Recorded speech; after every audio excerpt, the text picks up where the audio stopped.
அனைவருக்கும் வணக்கம். சீமான் தன்னோட அறிக்கையில கேட்ட கேள்வி எல்லாம் உயர்நீதிமன்ற மதுரை கிளை நீதிபதிகள் அரசு தரப்பு வழக்கறிஞர்கிட்ட கேட்டு கரூர்ல 41 பேர் குடும்பத்திற்கு வழங்கிய அரசு ஆணையை ரத்து பண்ணி உத்தரவிட்டிருக்காங்க.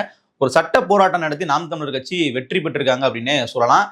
அரசு வேலைக்காக எண்ணற்ற இளைஞர்கள் காத்திருக்கும் போது கருணை அடிப்படையில கொடுக்குற அப்படிங்கிற அடிப்படையில இந்திய அரசியலமைப்பு சட்டத்திற்கு எதிராக நீங்க ஒரு வேலை வாய்ப்பு கொடுக்குறீங்க. இது ஒரு அரசியல் ஆதாயத்துக்காக கொடுக்குற மாதிரி இருக்கு. ஏற்கனவே இந்த வழக்கு சிபிஐல நிலுவையில் இருக்கு, இப்ப நீங்க கொடுக்க கூடாது அப்படின்னு எக்கச்சக்கமான வாதங்களை நாம் தமிழர் கட்சி தரப்புல முன் வச்சு நீதிபதி அவர்கள்ட்ட தீர்ப்பை பெற்றுக் கொடுத்திருக்காங்க. கிட்டத்தட்ட ஜூலை 10ஆம் தேதி கரூருக்கு விஜய் அவர்கள் செல்றாரு, முதலமைச்சர் அந்த அரசு ஆணையை வழங்குறதுக்காக. அப்போ அதுக்கு முன்னாடியே 2 நாளைக்கு முன்னாடியே பாத்தீங்கன்னா அதே மதுரை உயர்நீதிமன்றத்துல தீரன் திருமுருகன் அப்படிங்கிற நாம் தமிழர் கட்சியினுடைய பொறுப்பாளர், அவர் வழக்கறிஞர் மற்றும் மீனவர் பாசறையினுடைய பொறுப்பாளராக இருக்கிறார். ஸோ அவர் பாத்தீங்கன்னா இந்த வழக்கை தாக்கல் பண்றாரு. அவசர வழக்காக எடுத்து இதை நீங்க விசாரிக்கணும், உடனடியா முதலமைச்சர் விஜய் அவர்கள் அவங்களுக்கு அரசு ஆணை வழங்குறதை நீங்க தடை விதிக்கணும்னு சொல்லி ஒரு கோரிக்கை மனு ஒன்று போடுறாரு. இந்திய ராணுவ வீரர்கள் எவ்வளவு சுட்டுக் கொல்லப்படுறாங்க, அவர்களுக்கு ஏதாவது அரசு வேலை கொடுக்குறாங்களா? இல்ல. சாராயம் குடிச்சு போய் 10 லட்சம் கொடுத்ததே தப்பு நம்ம சொல்றோம், அவங்களுக்கு அரசு வேலை கேட்டா கேவலம் அல்ல? அது போலதான் இது இருக்குது. பல்வேறு இளைஞர்கள் பட்டதாரிகள் அரசு வேலைக்காக ரத்தமும் சதையும் வியர்மை படியா படிச்சு துடிக்கிறான். இந்த 41 பேருக்கு நீங்க கால்பால் பண்ணிடாது 2 லட்சம் பேர் எக்ஸாம் எழுதலாம். இன்னைக்கு கூத்தாடி இன்னைக்கு சோசப் விஜயா முதலமைச்சர் ஆயிட்டாரு. இது இந்த போற போக்கு சரிபடி சல்லா இருக்காது. அதனால நாம் தமிழக சரியா நம்ம வழக்கு தாக்கல் பண்ணிருக்கோம். அப்போ நீதிபதி அவர்கள் இந்த வழக்கை விசாரிச்சுட்டு இதை அவசர வழக்காக ஏற்க முடியாது அப்படின்னு சொல்லிடுறாங்க. உடனே பாத்தீங்கன்னா பாத்தீங்களா, நாம் தமிழர் கட்சியினுடைய சதி முறியடிக்கப்பட்டது, நாம் தமிழர் கட்சி 41 குடும்பங்களுக்கு கிடைக்க வேண்டிய அரசு வேலைவாய்ப்பை பறிக்க பார்த்தாங்க, அதற்கு நீதிபதி தடை விதிச்சிட்டாரு அப்படி இப்படின்னு சொன்னாங்க. ஆனா உண்மை என்னன்னு பாத்தீங்கன்னா, நீதிபதி அவர்கள் இந்த மனுவை தள்ளுபடி பண்ணிட்டு சும்மா இல்ல, இது அவசர வழக்கா விசாரிக்க தேவையில்ல, நீங்க சாதாரண வழக்கா நீங்க போடுங்க, அந்த வழக்கு விசாரணைக்கு ஏற்றுக்கொள்ளப்படும் அப்படின்னாங்க. அந்த மாதிரி சாதாரணமான வழக்கா பதியப்பட்டு இன்றைக்கு விசாரணைக்கு ஏற்றுக்கொள்ளப்பட்டு இன்றைக்கு அதில் தீர்ப்பும் வழங்கியிருக்கிறாங்க. இதை அரசு தரப்பு மேல்முறையீடு பண்றாங்க வச்சுக்கோங்களேன். ஸோ உச்சநீதிமன்றத்துக்கு போனாலும் இதே நிலைமை தான், அங்கேயும் மாறப்போறது இல்லை. ஏன்னா நீதிபதிகள் கேட்ட கேள்விகள் அந்த மாதிரி. என்னென்ன கேட்டாங்கன்னா, கரூர் துயர சம்பவத்துல இப்படி நடந்துருச்சு, அது அரசாங்கம் தான் பொறுப்பு அப்படிங்கிற அடிப்படையில் நீங்க அரசு பண்ணி கொடுக்குறீங்க அப்படின்னா, சிவகாசி பட்டாசு ஆலையில எக்கச்சக்கமான நபர்கள் பலியாகிறாங்க, உயிரிழப்பு நடக்குது, அவர்களுக்கு நீங்க அரசு பண்ணி கொடுப்பீங்களா? அரசு பேருந்துகளினுடைய விபத்துகள்ல பயணிகள் உயிரிழக்கிறாங்க, அது அரசு தான் நேரடி பொறுப்பு, அப்ப அவர்களுக்கெல்லாம் நீங்க அரசு பண்ணி கொடுப்பீங்களா?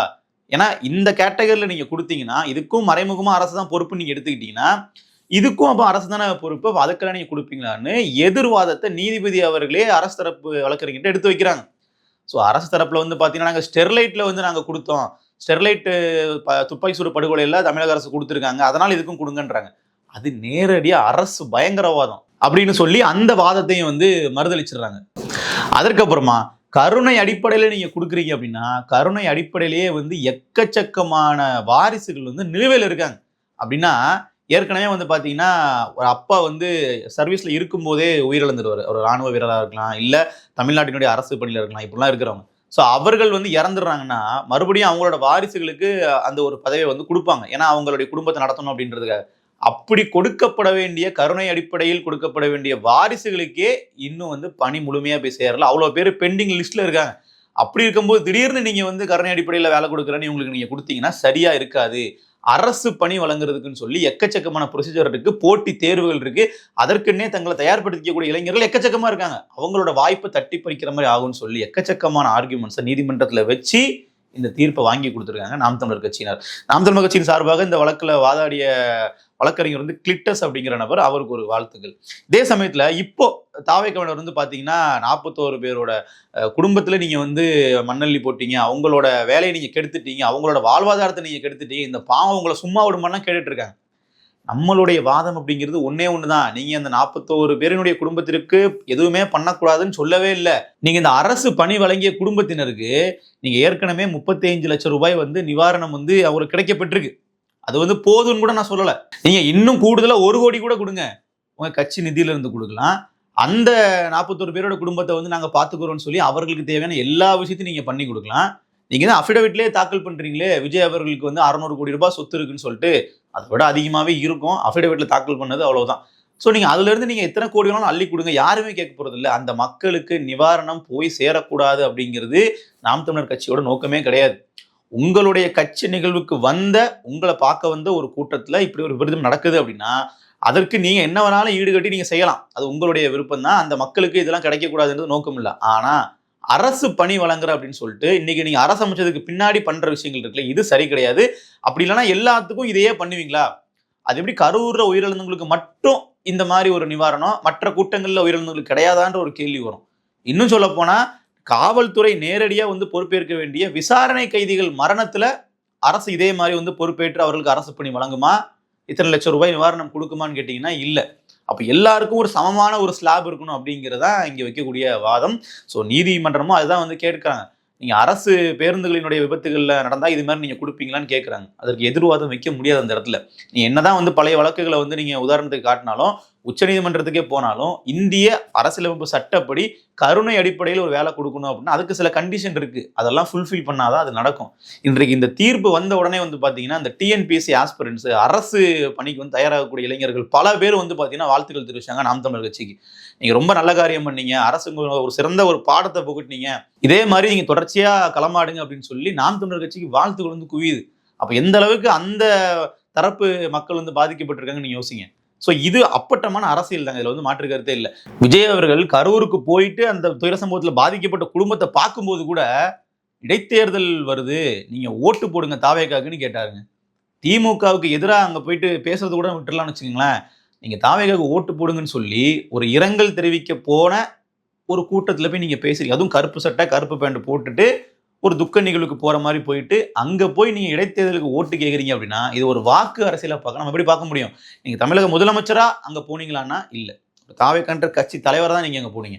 அப்போ ஒரு கட்சி தலைவரா எங்க கட்சி தொண்டர்களை எதிர்கட்சிக்காரங்க இப்படி பண்ணிட்டாங்கன்ற ஒரு ஆதங்கத்தை தான் நீங்க கொட்ட போனீங்க அப்படின்னா உங்க கட்சியினுடைய நிதியிலிருந்து நீங்க கொடுக்கலாம்.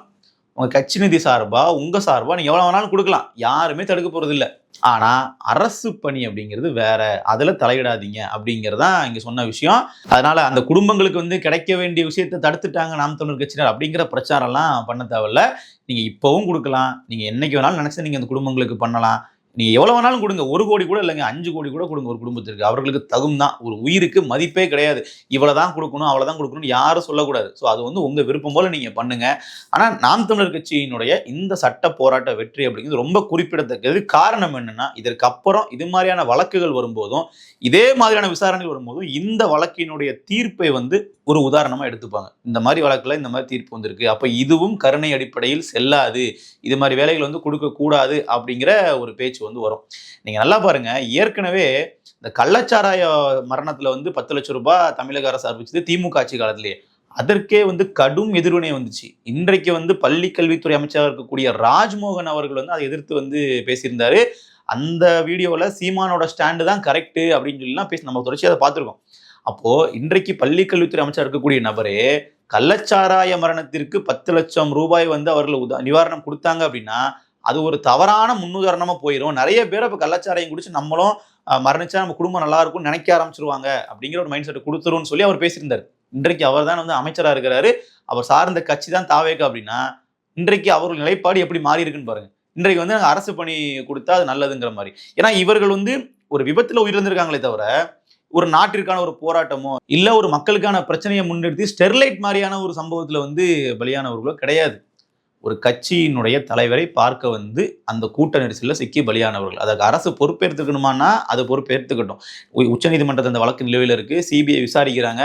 நாளைக்கு தீர்ப்பு எப்படி வேணாலும் அவர்கள் கொடுப்பாங்க. அதில் நம்ம பொறுமையாக பார்த்து தெரிஞ்சுக்கலாம்.